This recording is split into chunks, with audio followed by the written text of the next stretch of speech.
A German after-action report filed on December 22, 1944, contains a sentence that no Wehrmacht ordnance officer had ever been required to write before. The report comes from a senior artillery analyst with the 12th SS Panzer Division, a man who had survived 4 years on the Eastern Front and who understood artillery the way a carpenter understands wood, in his hands, in his bones, from long familiarity. The sentence reads in translation, "Men who lay flat are dying, men who ran survived, we cannot account for this with any model we possess." Read that again, men who followed their training exactly as they had been drilled since 1940 were dying. Men who panicked, who broke and ran from their fighting positions, were the ones walking away. In 4 years of war across 2 continents, through some of the most brutal artillery exchanges in human history, this German officer had never seen anything like it. His training had not prepared him for this. Nothing in the German military literature prepared him for this, because what was killing his men had never existed before. It was a device approximately 12 inches long and 3 inches in diameter, fitted into the nose of a standard American 155 artillery shell. It weighed slightly more than 1 pound. It contained 5 vacuum tubes so small they had been considered impossible to manufacture as recently as 1940. And it was broadcasting a radio signal at approximately 180 megacycles per second, searching the air below it for the moment a human being came close enough to die. The question this video will answer is simple. How did a team of American physicists working in near-total secrecy build a device that made 4 years of German survival doctrine obsolete overnight? And why did almost no one know they had done it? By the autumn of 1944, the Western Front had settled into a logic that both sides understood. Germany was retreating. The outcome of the war was no longer seriously in doubt among professional soldiers on either side. But retreating armies can still kill enormous numbers of people, and the Germans were very good at it. The Wehrmacht's defensive doctrine was built around artillery, their own, expertly employed, and an intimate, almost clinical understanding of how Allied artillery worked. Here is the detail that matters. Artillery had operated on the same basic principle since the Napoleonic Wars. A shell was fired. It either exploded on contact with the ground, blowing fragments outward in a flat pattern, useful against vehicles and fortifications, but largely ineffective against men in foxholes, or it was fitted with a time fuse set to detonate at a predetermined altitude, spraying shrapnel outward and downward in a cone. The time fuse was the more lethal option against infantry in open ground, but it had a fundamental weakness that German soldiers had identified and exploited for 3 years. When a time-fused shell burst in the air, the fragments traveled primarily horizontal and slightly downward at an angle. A man lying flat, his body presenting the minimum possible surface area, pressing himself into the earth, was presenting almost nothing to those fragments. The German army had built this into doctrine. When American artillery fell, you went down. You pressed your face into the mud, your hands over your helmet, your body as flat as physics would allow, and the shells, for the most part, passed over you in a roar of steel and thunder and left you alive.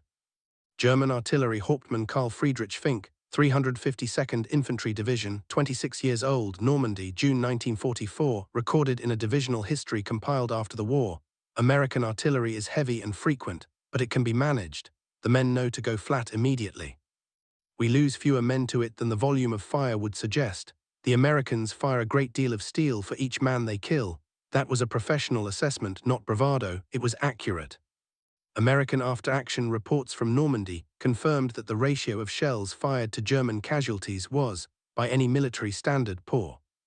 The sheer weight of American industrial production, the mountains of shells, was compensating for the fuse technology that made individual shells less lethal than they should have been. American generals knew this. American ordnance officers knew this. And in a converted wing of a building at the Carnegie Institution in Washington, D.C., a physicist named Merle Tuve had known this since 1940. Tuve was 38 years old when he took over Section T of the National Defense Research Committee. He was a physicist by training, one of the men who had helped develop early radar, a scientist with the particular kind of impatience that comes from understanding a problem completely and watching other people misunderstand it. The problem he had been handed was this: build a fuse that detonates when it is near a target, not when it hits one and not on a timer. Detonate it in the air at the right altitude automatically without requiring the gunner to know the range precisely. Do this inside a shell that experiences 20,000 G-forces when fired from a gun. Make the electronics survive that. make them work in rain, in cold, in mud, against the electromagnetic interference of other guns firing nearby. And do all of this with components that in some cases had not yet been invented. The scientific establishment in 1940 said it could not be done. The vacuum tubes required were too fragile for the firing stresses. The radio circuit was too complex to miniaturize to those dimensions. The power source, a battery that could survive the firing and then operate reliably, did not exist. Tuve, working with a team drawn from Johns Hopkins University's Applied Physics Laboratory in Silver Spring, Maryland, decided to solve each problem individually and see what happened. What happened was the proximity fuse. By late 1942, Tuve's team had built a device that fit inside the nose of an artillery shell, broadcast a continuous radio signal downward. As the shell fell, measured the strength of the signal, reflected back from the ground below, and detonated the shell at the precise moment the reflected signal reached a threshold corresponding to an altitude of approximately 20 to 30 feet above the surface. 20 to 30 feet, not 50, not 200. 20 to 30, where the cone of exploding steel fragments would be most lethal against a man lying flat on the ground. Think about what that means. The German survival doctrine, go flat, press into the earth, had been valid against every form of artillery fuse that existed in 1942.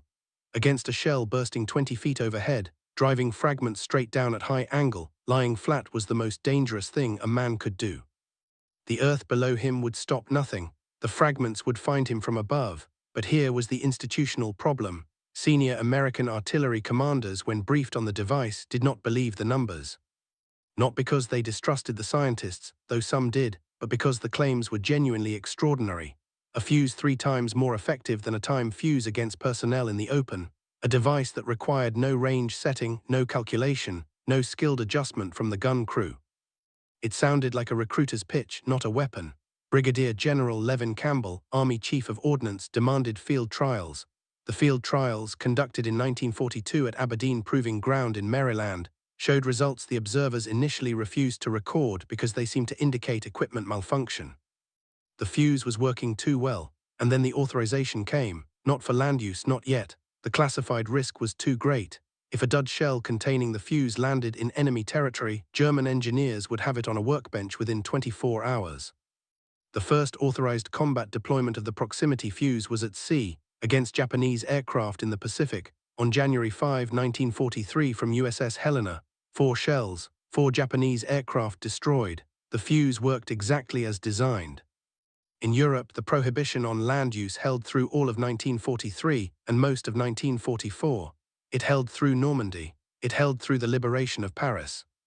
It held through the grinding autumn battles in the Huichin Forest, where American infantry were being killed in exactly the kind of open terrain where the fuse would have been decisive.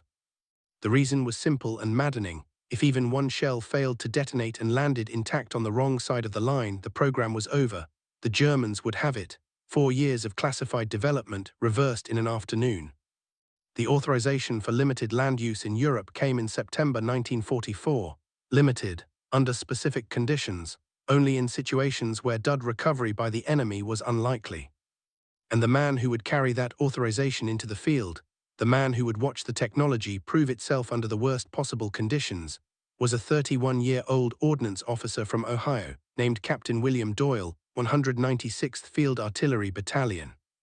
Attached to V Corps Artillery for the fall 1944 campaign, Doyle had a photograph of his wife and daughter taped to the inside cover of his field notebook. He had studied mechanical engineering at Ohio State before the war.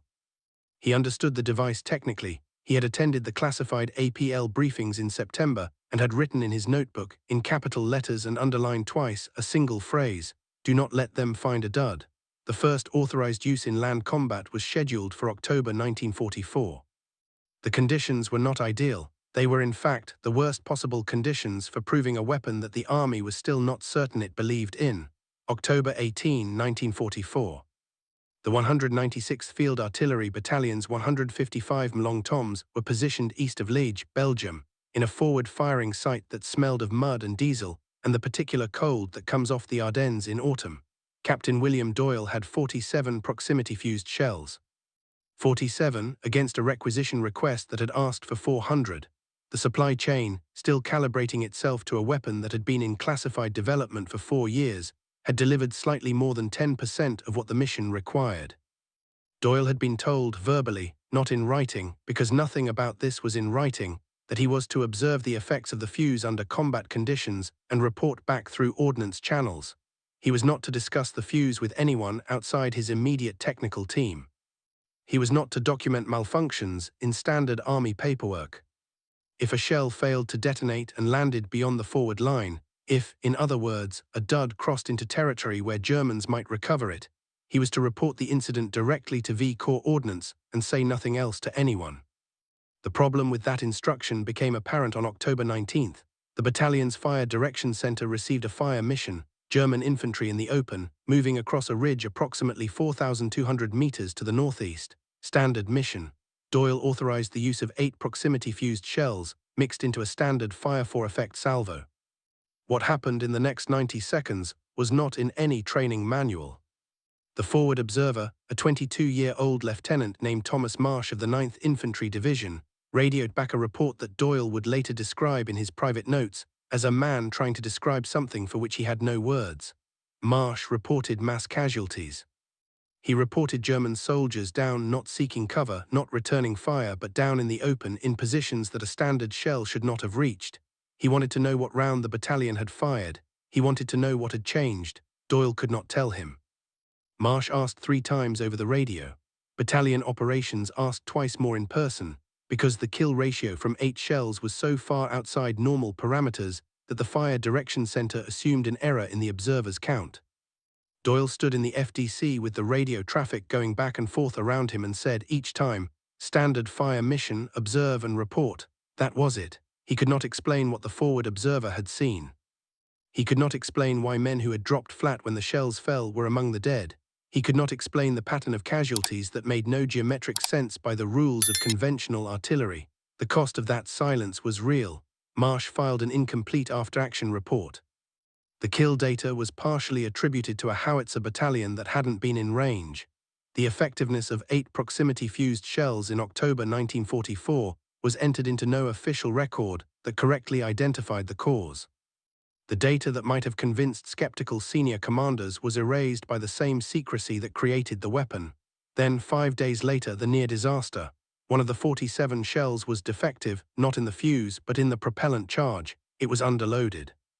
The shell left the barrel on a trajectory that was immediately wrong, too low, too short. The forward observer tracking the salvo called short rounds before the impacts registered, and Doyle, watching the trajectory data at the FDC, felt a cold, specific dread that had nothing to do with friendly fire. The shell had landed at approximately 2,800 meters. The forward line of German positions was at 3,600. It landed, therefore, in no man's land, 800 meters short of enemy hands. But for the next 4 hours, Doyle did not know that, for 4 hours. While he was reporting the incident through ordnance channels and waiting for confirmation from the forward observer. The program that had taken 4 years to build rested on the question of whether a defective shell had rolled to a stop on the German side of a line that nobody could see precisely from the map. Notice the pattern. Every crisis in this story is a crisis of information. The forward observer cannot be told what killed the Germans. The senior commanders cannot be shown data that would prove the fuse works because the data is buried under classification. The supply chain cannot be accelerated because the fuse existence is barely acknowledged above battalion level. And now, the men who built this technology cannot know for 4 hours whether their entire program has been handed to the enemy in a dud propellant charge.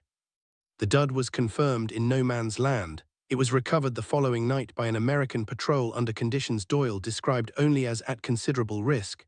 The fuse was intact. The shell was brought back. The patrol was given no explanation for why recovering a single unexploded ordnance item was worth 4 men crossing 800 meters of contested ground in the dark. Meanwhile, on the German side of that line, the surviving infantry of the unit that had been engaged on October 19th were submitting their own reports. And those reports were beginning to describe something that the German Ordnance Command did not have an answer for. The German 47th Volksgrenadier Division's operations log for October 20, 1944, recovered after the war, contains the following entry. Casualties from American artillery fire on the 19th were significantly higher than the volume of fire would predict. Men in prone positions account for a disproportionate share of the dead. Cause is under investigation. The cause was under investigation. The investigation would find nothing, because the German ordnance analysts had no framework in which a radio-activated air-bursting artillery fuse could exist. They were looking for targeting improvements, for new fusing timers, for changes in American gunnery doctrine. They were looking for something that fit inside what they already knew. The thing they were looking at did not fit inside what they already knew. A like on this video takes 2 seconds. It helps this channel reach the people who want to get the history right, not just the history that made it into the textbooks. The men in these records deserve that accuracy. Let the numbers speak first, then let's discuss what they mean for the person in the foxhole. In testing at Aberdeen Proving Ground in 1943, proximity-fused 9-team anti-aircraft shells demonstrated a kill probability against aircraft approximately 5 times higher than mechanically timed fuses at equivalent ranges. Against personnel in the open, early field analysis from Pacific naval engagements showed that proximity-fused shells required approximately 1/3 the number of rounds to achieve equivalent casualties against exposed infantry compared to contact-fused shells. 1/3. That means that a battery that could previously expect to fire 90 shells to inflict a given level of casualties could achieve the same effect with 30. Or read the other way, the same 90 shells now produced 3 times the casualties. The supply chain implications alone, fewer shells needed, same battlefield effect, were strategically significant. The lethality implications were something else. Think about what that ratio means for a man in a forward position in the Ardennes in December 1944. American artillery was already the most volumetrically heavy in the war. Now it was 3 to 5 times more effective per shell against exposed infantry. The German soldier who had calculated that he could survive American artillery by managing his cover and his exposure was now operating with a survival model that was simply wrong. He had recalculated the danger correctly by the old math. The old math no longer applied. General George S. Patton, whose Third Army would use the proximity fuse at decisive scale during the Battle of the Bulge, had been briefed on the device in the autumn of 1944. Patton's documented reaction, recorded by his aide Colonel Charles Codman and referenced in post-war ordnance assessments, was characteristically direct. Patton reportedly called it the finest thing we have done in artillery since the invention of the shell, and immediately demanded to know why it was being rationed. The answer, classified production limits, supply chain constraints, fear of enemy recovery of duds, satisfied him not at all. What the fuse offered was exactly what Patton's entire tactical philosophy required: speed and maximum violence delivered at the precise moment of maximum German vulnerability. The fuse did not slow the artillery down. It made every shell that left the barrel worth more. But there was a civilian cost to this arithmetic, and Captain Doyle encountered it directly on November 7, 1944, in the village of Merle, Germany, a village that had already been caught between German and American positions for 6 weeks and had not yet decided in any meaningful way which side of the line it was on. Doyle had authorized a fire mission against a reported German infantry assembly point in a tree line at the eastern edge of the village. The proximity fuse burst pattern, at 20 to 30 feet above the surface, was lethal against personnel in the open for a radius that extended farther than standard contact bursts. What Doyle did not know, what the intelligence picture available to him at the FDC that morning did not show, was that Belgian civilian refugees had been sheltering in a farmhouse at the tree line's edge. 3 civilians were wounded by fragments from the overhead bursts. One, an elderly man who would have been behind sufficient cover against a contact-fused shell, was struck by downward-traveling fragments that his position had not protected him from. Doyle wrote about this in his private notebook. Not in the official fire mission log, which recorded the mission as executed according to authorized procedures. In his notebook he wrote, "The old man did not understand what hit him because it came from above. Neither did I, not really, until I drove out there afterward. The shell was right, the information was wrong. I cannot decide which of those facts should matter more." He could not share that entry with anyone. He could not discuss the mission's outcome through ordnance channels without raising questions about the fuse burst pattern that he was not authorized to answer. He filed the standard report. He kept the notebook. The German effort to understand what was happening and to recover the technology responsible was also escalating by November. German salvage teams were given explicit orders to collect any unexploded American ordnance that showed evidence of new fusing technology. They were looking primarily at the nose sections of shells.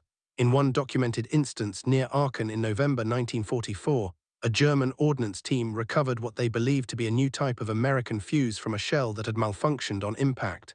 The fuse was damaged and incomplete. German analysis concluded it was an experimental time delay mechanism of unusual construction. They were close, they had pieces of the answer, they did not yet have the question. By December 1, 1944, American factories, Sylvania, Crossley, RCA, and a network of subcontractors were producing proximity fuses at a rate of approximately 40,000 per day. The supply chain had finally caught up with the weapon. And the weapon was about to be needed at a scale that no one had planned for. If this level of forensic history is what you come here for, subscribing to this channel is what keeps it possible. It's one click. It keeps stories like this visible for the next person who's looking for them. On December 16, 1944, at 5:30 in the morning, German artillery opened up along an 85-mile front in the Ardennes. The Battle of the Bulge had begun. The weather was wrong from the start.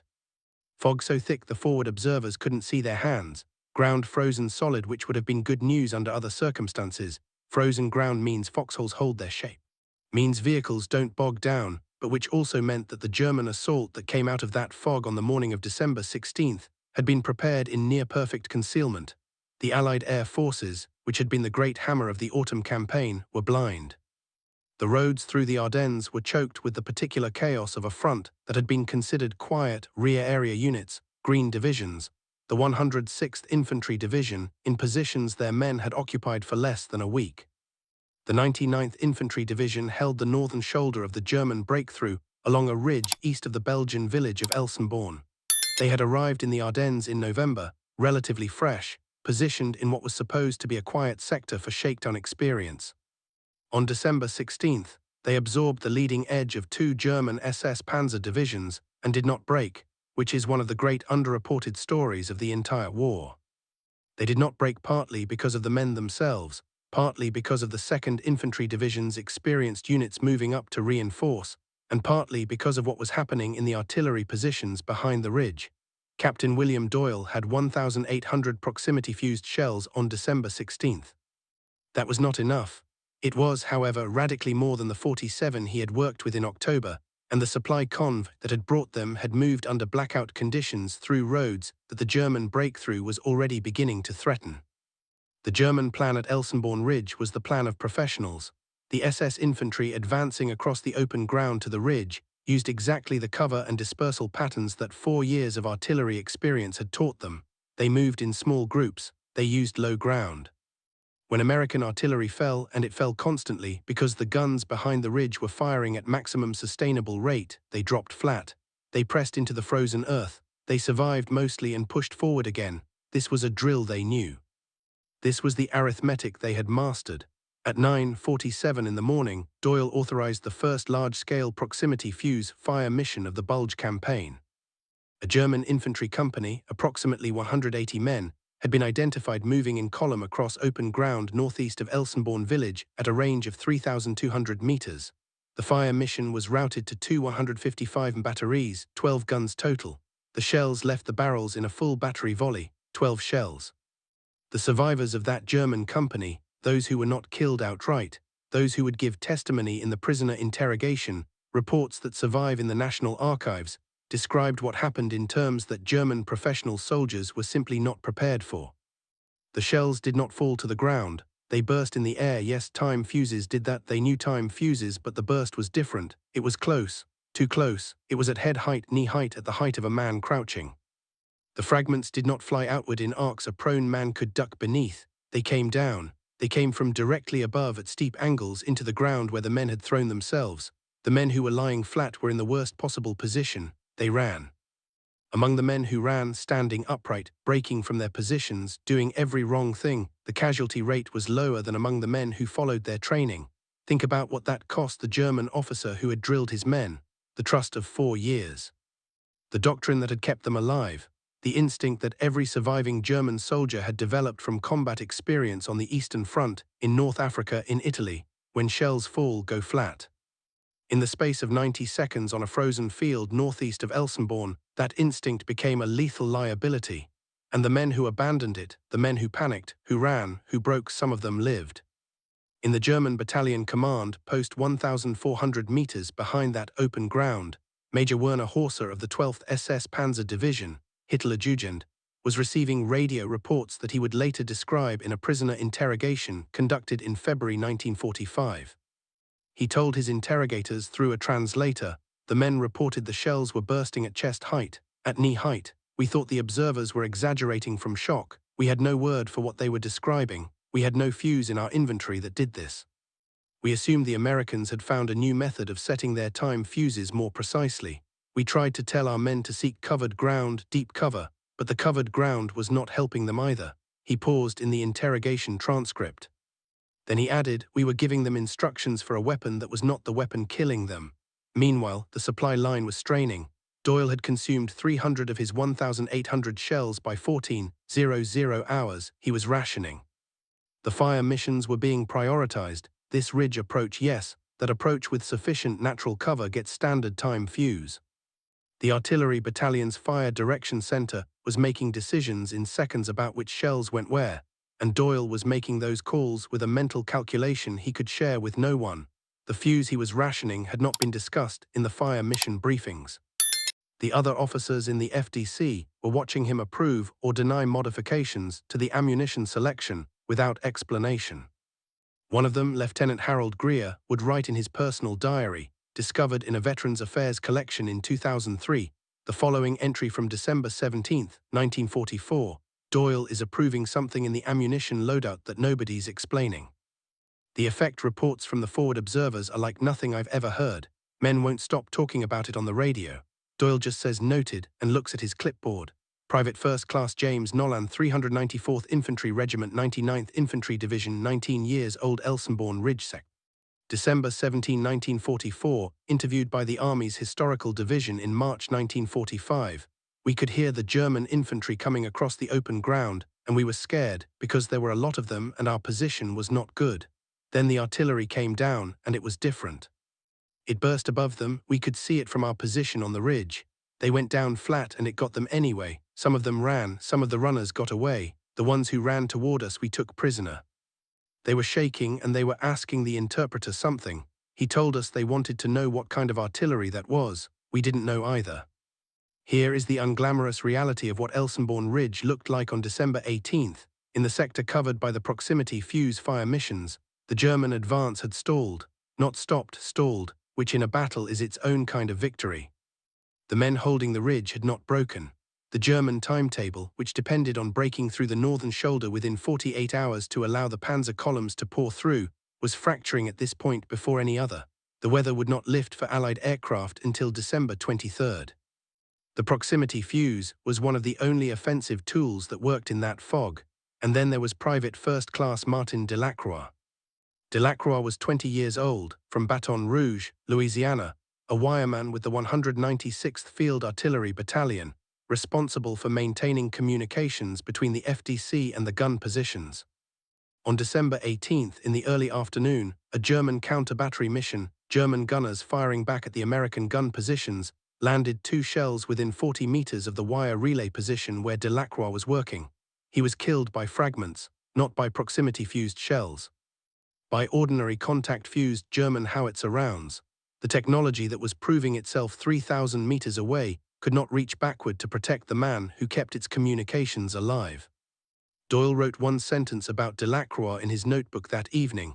He was from Louisiana, and he fixed the wire every time it went down, and he never asked me why the fire missions were different. The German after-action reports from Elsenborn Ridge, recovered after the war, show a command structure that is professionally bewildered. The 277th Volksgrenadier Division's operations log from December 19 reads, American artillery is employing an unknown fusing method that renders standard dispersion tactics ineffective. Men in prone positions are taking disproportionate casualties. Standing orders for artillery survival are under review. Standing orders for artillery survival are under review. That sentence in German military operational language is the equivalent of admitting that the ground rules of the game have changed, and they do not know the new rules. Patton's Third Army broke through to Bastogne on December 26. The northern shoulder, Elsenborn Ridge, had held. The bulge was contained. What the field looked like afterward is not what the documentaries show. It was frozen ground and scrub pine and foxholes that had been dug and abandoned and dug again. It was equipment left where it had been dropped, German equipment mostly, in the sectors where the proximity fuse had been used, in quantities that testified to the speed of the collapse. It was quiet in the particular way that only comes after continuous artillery fire stops, a silence that has texture because it is new. Captain William Doyle drove through the German positions northeast of Elsenborn on December 28, 2 days after the bulge's momentum had definitively broken. He was doing an ordnance assessment, counting German materiel, noting ammunition types, looking for signs of fuse recovery attempts. What he was also doing, though he would not describe it this way in any official document, was looking at what he had done. The bodies had been cleared by then, but the positions hadn't been touched yet. The foxholes, the shell scrapes, the depressions where German soldiers had gone flat in the frozen earth and found that the earth was no longer sufficient shelter. He wrote nothing in his notebook about that drive. The notebook has 3 blank pages from December 28, which is itself a kind of record. The German professional reckoning came later, and it was specific. Prisoner interrogations conducted by the First Army in January and February 1945 produced consistent reports from captured German infantry officers and ordnance personnel. Major Heinrich Wolf, 12th SS Panzer Division Ordnance, interrogated at POW Camp Cherbourg on January 14, 1945, told his interrogators, "We knew American artillery was accurate. We knew their volume of fire was high. What we did not know was that they had developed a fuse that could choose its own moment. When I finally understood what the fuse was doing, when one of our engineers described the mechanism from recovered fragments, I understood that everything we had taught our men about surviving artillery was based on a premise that was no longer true. They were lying flat because we told them to lie flat. We told them to lie flat because it worked. It stopped working and we kept telling them." He was the man who had been certain in Phase 1. He was the man acknowledging in Phase 3 that his certainty had been the instrument of his men's deaths. The German Army's technical post-mortem on the proximity fuse, compiled in the spring of 1945 from recovered fragments, prisoner testimony and ordnance analysis, concluded that the device represented a fundamental change in the relationship between artillery and personnel cover that our doctrine had not anticipated and could not accommodate without a complete retraining of infantry survival technique. Post-war American ordnance assessments, reviewing data from the bulge and subsequent engagements, estimated that proximity-fused shells were between 3 and 5 times more effective against personnel in the open than conventionally fused rounds, 3 to 5 times.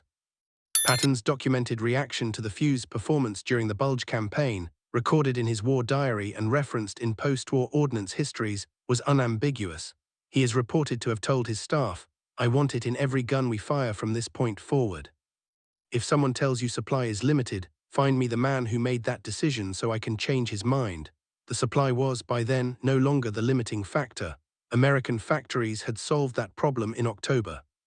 What remained was the distribution problem, the classification problem, and the ongoing classified anxiety that a dud would be recovered and analyzed before Germany surrendered.